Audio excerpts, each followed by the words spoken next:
Písal sa rok 1833. Slávny cisár František Jozef mal iba 3 roky. Vo Francúzsku nedávno vyšiel nesmrteľný román Viktora Huga Chrám Matky Božej v Paríži. Ľudovít Štúr mal len 17 rokov. Kodifikovaná slovenčina vznikne až o 10 rokov. Ešte neexistovalo Rakúsko-Uhorsko a na území dnešného Slovenska nebolo elektriny ani železnice.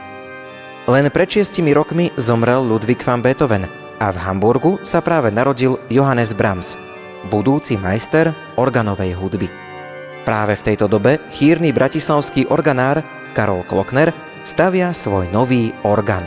Jednoduchý, jednomanuálový, 8-registrový nástroj, ktorý o 50 rokov neskôr rozšíri iný významný organár Vincent Možný.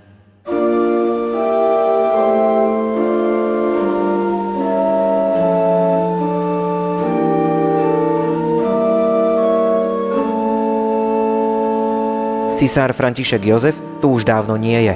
Nie je tu ani Ľudovít Štúr a jeho generácia. Vzniklo a zasa zaniklo Rakúsko-Uhorsko i Československo. Ale orgán majstra Klocknera tu stále je.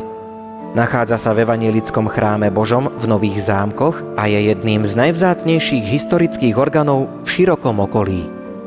Jeho píšťaly stále znejú na službách Božích, no po takmer 200 rokoch už prosí o komplexnú reštauráciu.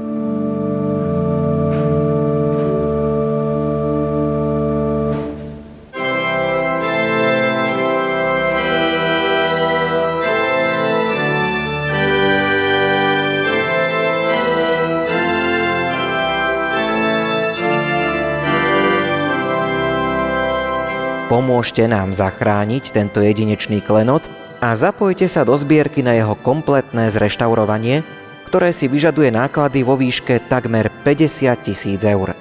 Zapíšete sa tým do histórie ako záchrancovia vzácnej kultúrnej pamiatky. Viac informácií nájdete na stránke ecau.nz.sk. Ďakujeme.